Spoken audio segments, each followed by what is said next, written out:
Assalamualaikum warahmatullahi wabarakatuh. Di sini kami dari kelompok 5 ingin mempresentasikan hasil diskusi kami tentang PT Buawanatala Indah Permai. Di sini kami beranggotakan yang pertama ada saya sendiri, Davardia, kemudian Vinda Vidiantika Maulidia, kemudian Yasmin Rahmaulia, kemudian Cynthia Nur Aisyah, dan ada Aulia Marwah. Selanjutnya akan dijelaskan oleh Aul.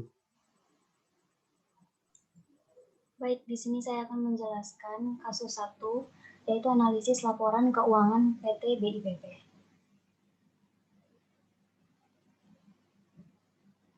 Oke, di sini ada tabel 1.2 hasil analisis rasio keuangan PT BIPP. Di tabel ini itu adalah hasil yang diketahui di tahun 2017, 2018, dan 2019. Bisa dilihat sendiri. Oke, next. Baik, di sini ada tabel di tahun 2017 dan di 2018. Di sini menjelaskan tentang naik dan turunnya setiap tahun. Oke, di sini saya cuma akan menjelaskan 5 data saja. Yang pertama ada rasio lancar. Di tahun 2017 itu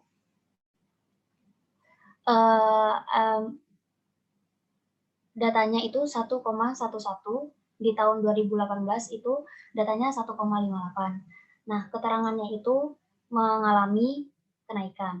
Lalu yang kedua, perputaran persediaan. Di tahun 2017 datanya itu 144,177 dan di 2018 0,18.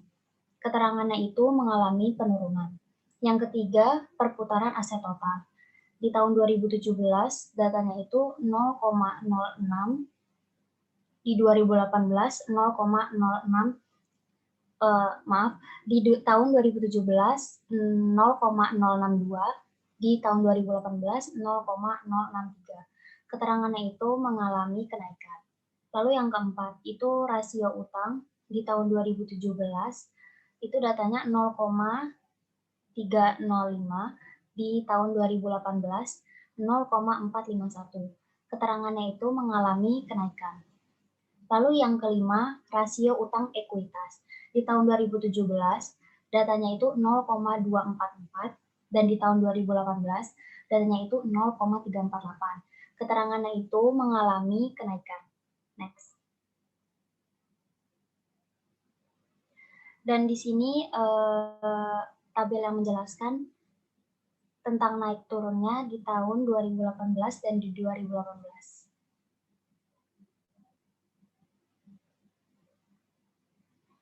Di sini saya juga akan menjelaskan 5 data saja.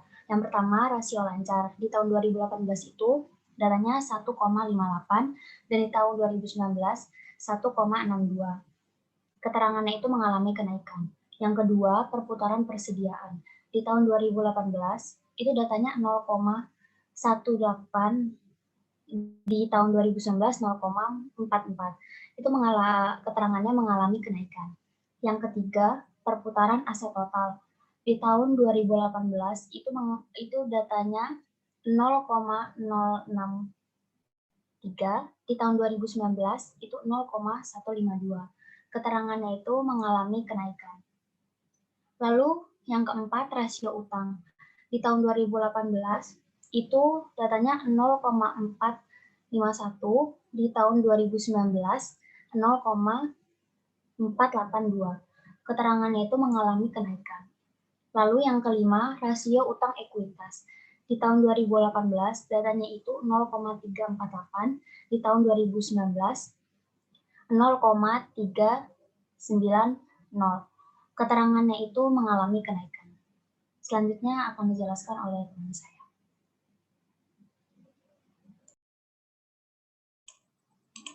Selanjutnya yaitu kesimpulan hasil analisis data.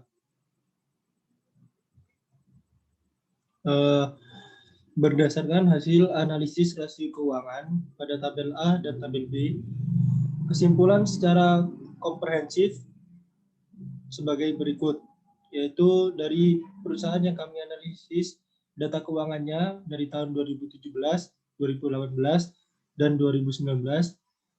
Perbandingannya per tahunnya perusahaan BIPP mengalami kenaikan di sebagian tabel, terutama di 2018. Tetapi dimulai dari tahun 2017 hingga tahun 2019, BIPP masih mengalami kondisi rugi. Resiko keuangan terjadi banyak penurunan. Rasio keuangan di tahun 2019 dibandingkan dengan 2018. Selanjutnya, kelemahan yang mungkin muncul dalam hasil analisis rasio keuangan ini adalah perusahaan akan mengalami kerugian jika perusahaan tidak mengurangi tingkat hutang pada ekuitas atau modal perusahaan. Karena jika hal ini terus terjadi, perusahaan tidak memiliki laba sehingga perusahaan akan rugi. Dan para pemegang saham juga akan terkena imbasnya. Mereka tidak akan mendapatkan dividen dan ini akan berdampak buruk untuk masa depan perusahaan. Selanjutnya yaitu rekomendasi pada keputusan keuangan. Keputusan yang pertama adalah keputusan sumber pembelanjaan. Berdasarkan laporan di atas, sumber pembelanjaan didapat dari perusahaan sendiri dan pinjaman atau hutang.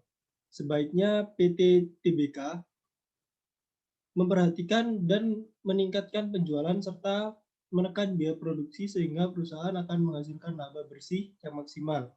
Kemudian yang kedua adalah keputusan bagi pemegang saham. Bagi pihak pemegang saham atau investor selaku pihak yang menanamkan dana di suatu perusahaan, sebaiknya mengetahui seberapa baik kinerja keuangan yang dimiliki perusahaan tersebut. Dilihat dari laporan atas perusahaan mengalami kerugian dalam operasinya.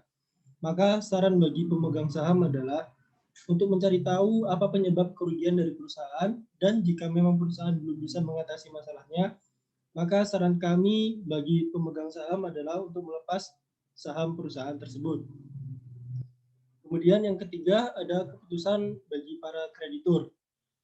Bagi pihak kreditor, selaku penyumbang dana di suatu perusahaan, sebaiknya mengetahui seberapa baik kinerja keuangan yang dimiliki perusahaan tersebut.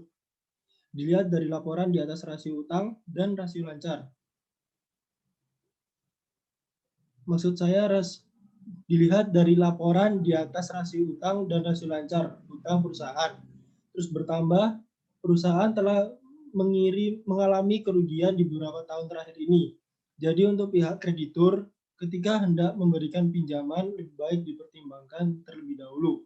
Apakah perusahaan dapat mengembalikan dan yang akan dipinjamkan ke perusahaan.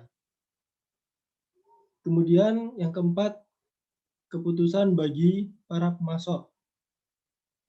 Selagi perusahaan masih membayar tepat waktu kepada pemasok, maka hal itu tidak akan jadi masalah jika kerjasama perusahaan dengan pemasok masih berlanjut. Selanjutnya, yakni kasus 2 tentang keputusan investasi. Di sini bisa dilihat sendiri di tabel 2.1, yaitu tentang analisis biaya modal.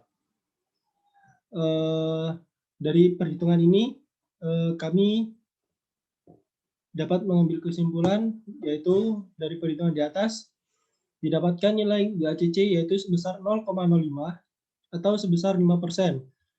Seperti yang kami ketahui, persentase WACC yang tinggi mengindikasikan biaya keseluruhan pendanaan perusahaan lebih besar dan perusahaan akan memiliki sedikit uang kas untuk didistribusikan kepada pemegang saham atau untuk pelunasan hutang. Nah, jika pada perhitungan di atas WACC bernilai 0,05, berarti nilai WACC tidak tinggi. Ini berarti perusahaan memiliki pendanaan perusahaan yang lebih kecil dan perusahaan memiliki cukup banyak uang kas untuk diberikan kepada pemegang saham dan untuk melakukan pelunasan hutang. Kemudian akan dijelaskan oleh teman saya. Selanjutnya yaitu ada aliran kas bersih dengan pendekatan akuntansi. Di sini ada earning after tax, depresiasi, bunga, TCF, dan NCFN. Bisa dilihat pada tabel di bawah ini. Next.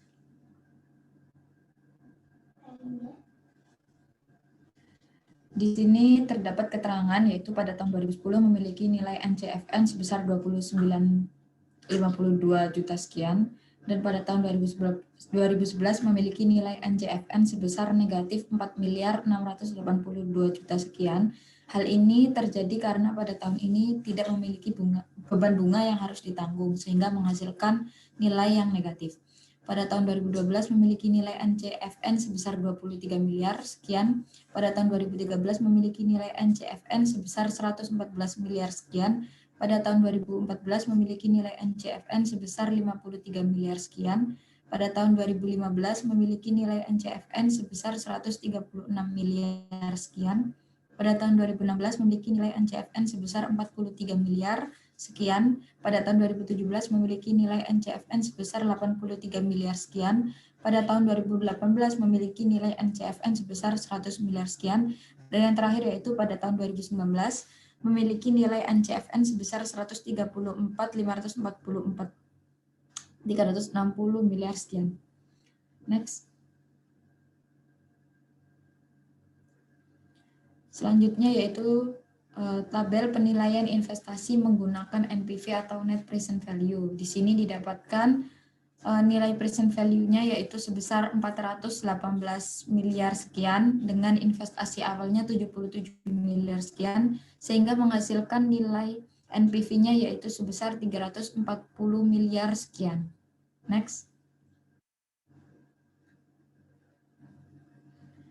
Keterangannya yaitu dari perhitungan di atas didapat bahwa nilai sekarang bersih atau NPV yakni sebesar 340 miliar 817.793.906. Nilai tersebut yaitu lebih besar dari 0, yang berarti nilai tersebut adalah layak. Perusahaan yang bersangkutan dapat diharapkan untuk menghasilkan keuntungan di atas tingkat bunga yang dipergunakan untuk mendiskonto arus kas. Artinya, perusahaan dapat meneruskan rencana investasinya atau dengan kata lain hal tersebut membuktikan bahwa investasi layak untuk dilakukan. Next. Selanjutnya itu ada perhitungan IRR atau Internal Rate of Return. Pada yang bagian atas itu menggunakan DF-nya 0,15 menghasilkan nilai present value yaitu 83 miliar dengan investasi awalnya 77 miliar dan menghasilkan NPV positif yaitu 5 miliar sekian. Dan untuk yang bawahnya yaitu dengan menggunakan DF 0,10 menghasilkan nilai present value-nya 50 miliar sekian dan investasi awalnya 77 miliar sekian sehingga menghasilkan NPV bernilai negatif yaitu 21 miliar sekian. Next. Selanjutnya dijelaskan oleh teman saya. Selanjutnya yaitu kesimpulan dari perhitungan IRR tadi. Kesimpulannya di sini, ketika tingkat diskonto yang bernilai 0,15, maka arus kas masuk lebih besar daripada biaya investasi, sehingga nilai NPV menjadi bertanda positif, yaitu sebesar 5 miliar sekian. Namun ketika tingkat diskonto diubah menjadi 0,1, maka arus kas masuk menjadi lebih kecil daripada biaya investasi, sehingga nilai NPV-nya menjadi minus, yaitu sebesar minus 21 miliar sekian. Maka dapat diduga bahwa tingkat diskonto ini untuk menghasilkan IRR dimaksud berada pada tingkat bunga antara 0,1 dan 0,15. Dan benar jika nilai dari IRR ini adalah sebesar 13,959. Next. Berikutnya yaitu ada perhitungan waktu pengembalian dan tingkat pengembalian rata-rata. Dari tabel di atas diperoleh tingkat pengembalian rata-rata yang diharapkan yaitu sebesar 0,72 rupiah atau sebesar 72%. Next. Selanjutnya kesimpulan dari perhitungan waktu pengembalian dan tingkat pengembalian rata-rata yaitu yang pertama, berdasarkan penilaian menggunakan metode net present value, dalam mengukur perbandingan antara present value dari kas bersih dengan present value dari investasi, maka diperoleh total present value dari kas bersih sebesar 418 miliar sekian. Yang dimana nilai ini lebih besar dari present value investasi sebesar 77 miliar sekian dan memperoleh NPV yang bernilai positif yaitu sebesar 340 miliar sekian. Yang artinya hasil dari penilaian menggunakan metode NPV ini menunjukkan bahwa ekspansi usaha dari PT Buana Tala Indah Permai layak untuk dilakukan. Yang kedua yaitu berdasarkan penilaian menggunakan metode internal rate of return dalam mengukur tingkat pengembalian hasil intern, maka diperoleh hasil internal rate sebesar 13,95%. Nilai ini lebih besar dari biaya modal yaitu sebesar 10%, yang berarti hasil dari penilaian menggunakan metode internal rate ini menunjukkan bahwa ekspansi usaha dari Buana Tala Indah Permai layak untuk dilakukan. Next. Berikutnya yaitu kasus 3, analisis kebutuhan modal kerja. Di sini ada perhitungan peramalan penjualan perusahaan dengan metode tren linier, kuadratik, dan simple eksponensial. Untuk tahun 2015, diketahui penjualan sebesar 111 miliar sekian. Setelah dilakukan perhitungan, maka didapatkan hasil peramalan penjualan sebesar 22 miliar sekian. Pada tahun 2016, dengan penjualan sebesar 113 miliar rupiah, setelah dilakukan perhitungan, maka didapatkan hasil peramalan penjualan sebesar 22 miliar sekian. Pada tahun ke-0, yaitu tahun 2017, dengan penjualan sebesar 108 miliar rupiah sekian, setelah dilakukan perhitungan, maka didapatkan hasil ramalan penjualan sebesar 21 miliar rupiah sekian. Pada tahun 2018, dengan penjualan sebesar 130 miliar sekian, setelah dilakukan perhitungan, maka didapatkan hasil peramalan penjualan sebesar 26 miliar sekian. Pada tahun 2019 dengan penjualan sebesar 330 miliar sekian, setelah dilakukan perhitungan, maka didapatkan hasil ramalan penjualan sebesar 66 miliar sekian. Untuk yang selanjutnya akan dijelaskan oleh teman saya.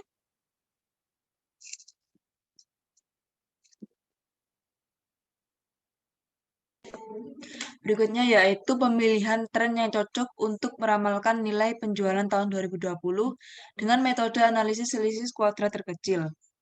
Bisa dilihat di tabel pertama ini yaitu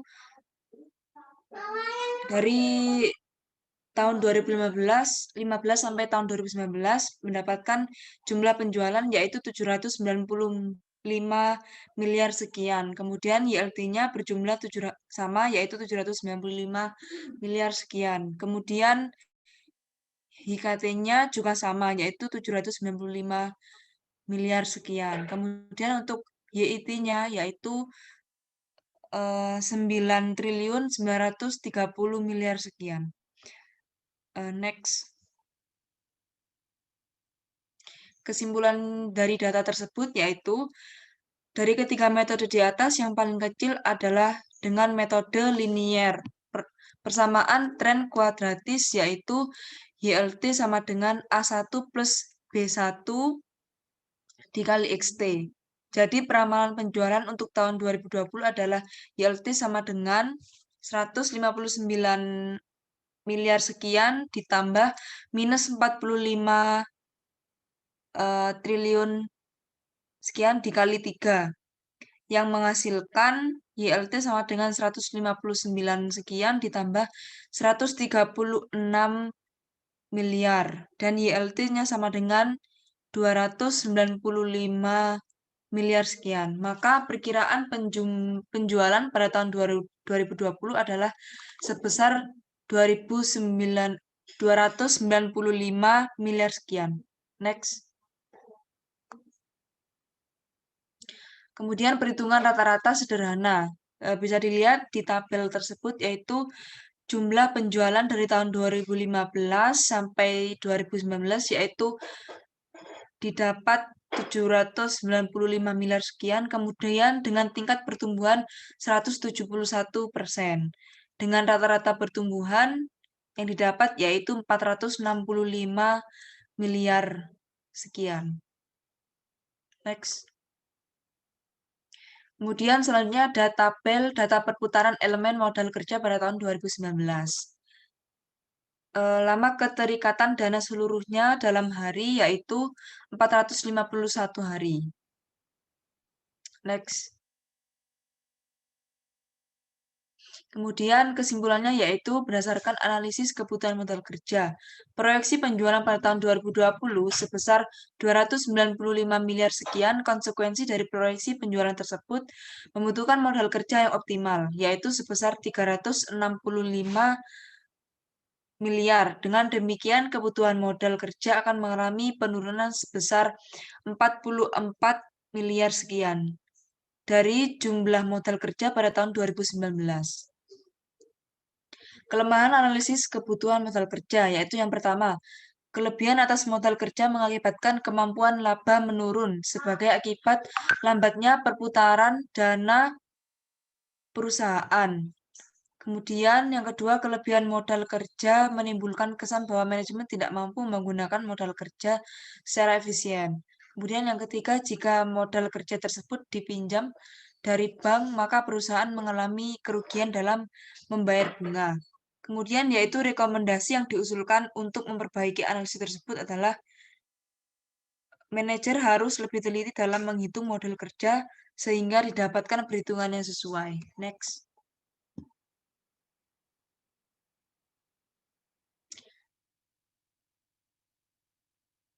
Baik, selanjutnya saya kembalikan ke moderator. Baik, sekian presentasi dari kelompok kami.